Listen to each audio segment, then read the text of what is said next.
Untuk mengetahui jalannya pemeriksaan Panji Gumilang, kita sudah terhubung dengan jurnalis Kompas TV Tifal Solesa di Barreskrim Polri. Tifal, bagaimana jalannya pemeriksaan Panji Gumilang hari ini? Apakah ada kemungkinan penyidik akan menahan? Pemeriksaan untuk saat ini dijeda dulu terhadap Panji Gumilang yang statusnya sudah dinaikkan sebagai tersangka dalam dugaan kasus penodaan atau penistaan agama di Pondok Pesantren Al Zaitun Indramayu, Jawa Barat. Laporan ini kami terima atau kabar ini kami terima pertama kali dari Brigjen Juhandari Raharjo Puro selaku Direktur Tindak Pidana Umum Barreskrim Mabes Polri. Lewat pesan singkat kepada saya pagi ini, ia menyampaikan bahwa tadi malam sekitar pukul 01.00, pukul 1 dini hari, PG meminta pemeriksaan dihentikan dulu dan yang bersangkutan meminta dilanjut pemeriksaan di siang ini. Selanjutnya yang bersangkutan dititip di tahanan Barreskrim. Ada dua kata kunci di sini. Pertama, nanti atau pada siang ini rencananya akan dilanjutkan pemeriksaan terhadap tersangka Panji kepada tim penyidik atau di hadapan penyidik dari Dirtipidum Barreskrim Mabes Polri, dan yang kedua adalah posisinya saat ini Panji dititipkan di rutan Barreskrim. Saya sempat mengonfirmasi kembali kepada Dirtipidum soal dititipkan ditahan ini atau dititipkan di rutan ini, apakah secara resmi Panji ini resmi dilakukan penahanan atau tidak. Tapi ditegaskan oleh Juhandani tadi kepada saya bahwa surat perintah penahanan belum dikeluarkan oleh penyidik. Sejauh ini baru ada surat perintah penangkapan dan masih ada waktu hingga pukul 9 malam ini bagi penyidik dari Dirtipidum Barreskrim untuk menetapkan apakah Panji Gumilang ini layak untuk menjalani penahanan atau tidak. Sebetulnya kalau kita cermati dari hukum acara pidananya sendiri, Paskalis, ada aturan-aturan tersendiri atau ada penilaian-penilaian objektif dan subjektif yang membuat penyidik merasa layak untuk menahan tersangka ataupun juga pihak-pihak dalam kasus tertentu, terutama dalam hal ini Panji Gumilang. Alasan pertama adalah alasan objektif. Alasan objektif ini tertuang dalam pasal 21 ayat 4 Kitab Undang-Undang Hukum Acara Pidana, yang satu poin pentingnya di sini, seseorang atau tersangka itu layak untuk dijalani penahanan apabila ada ancaman pidana setidak-tidaknya 5 tahun kurungan penjara. Tapi ada alasan subjektif pula yang bisa didapatkan begitu atau yang didapatkan oleh penyidik untuk menilai layak atau tidaknya seorang tersangka ini untuk menjalani penahanan. Ada mungkin dari pendapat ataupun juga pandangan penyidik bahwa ia bisa saja melarikan diri atau menghilangkan bukti dan lain sebagainya. Tapi sejauh ini yang kami pahami belum ada keterangan resmi dari otoritas kepolisian Panji ini ditetapkan untuk ditahan atau tidak. Tapi yang kita juga perlu pahami di sini bahwa jerat pidana yang dialamatkan kepada Panji Gumilang dalam kasus dugaan penodaan agama ini terbilang cukup memenuhi sebetulnya secara aspek objektif ya begitu.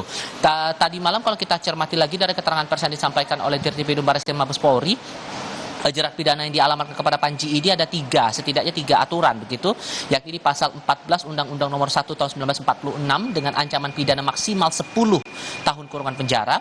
Kemudian yang kedua di pasal 45A ayat 2 Undang-Undang Informasi dan Transaksi Elektronik dengan ancaman pidana maksimal 6 tahun kurungan penjara dan atau denda maksimal 1 miliar rupiah, serta pasal 156A Kitab Undang-Undang Hukum Pidana dengan ancaman pidana maksimal 5 tahun kurungan penjara. Ini yang menjadi gambaran ataupun juga yang menjadi dasar penetapan tersangka terhadap Panji Gumilang ini.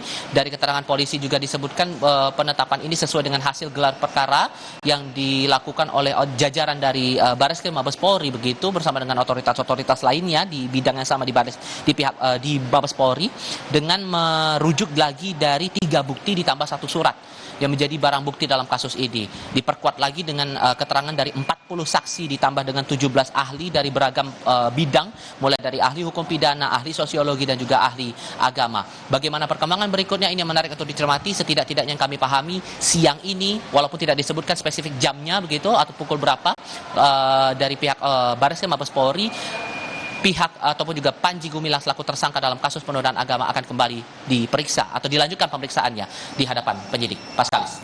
Tifal, ada yang lain dari kasus ini adalah soal tindak pidana pencucian uang. Nah, bagaimana penyelidikan soal hal tersebut di Direktorat Ekonomi Khusus?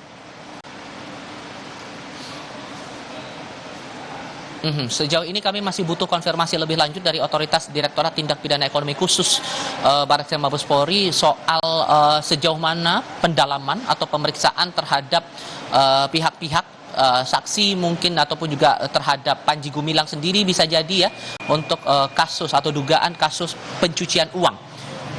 Yang terakhir kali kami pahami sebetulnya kemarin itu diharuskan pemeriksaan terhadap 6 saksi, 2 diantaranya adalah anak kandung dari Panji Gumilang untuk kemudian diperiksa sebagai saksi statusnya dalam kasus ini. Namun kemarin yang kami cermati, yang kami pahami, Kompas TV tidak melihat ada tanda-tanda ataupun juga pihak-pihak yang kemudian menjadi saksi untuk kemudian diperiksa dalam kasus pencucian uang dengan yang berhubungan langsung dengan kasus ya, di Pondok Pesantren Al Zaitun, Indramayu, Jawa Barat. Dan yang terakhir kali juga kami pahami, apabila kemudian pihak-pihak yang diminta untuk hadir untuk kedua kalinya ini tidak kembali memenuhi panggilan dari penyidik di Tipideksus, maka menurut Karopenmas Divisi Humas Mabes Polri, Brigjen Ahmad Ramadan, kala itu terakhir kali mengonfirmasi soal pemeriksaan TPPU Panji Gumilang ini, maka status bisa jadi akan segera dinaikkan ke tahap penyidikan. Ini juga masih butuh konfirmasi lagi sejauh mana pendalaman ini dilakukan, bagaimana kemudian proses dari penelusuran atas setelah kemudian dibekukannya sejumlah rekening milik Panji Gumilang ini oleh PPATK, dan kemana arahnya dari tindak pidana pencucian uang ini sendiri. Masih butuh konfirmasi lebih lanjut dari otoritas Barreskrim Mabes Polri soal ini, Pak Skalis.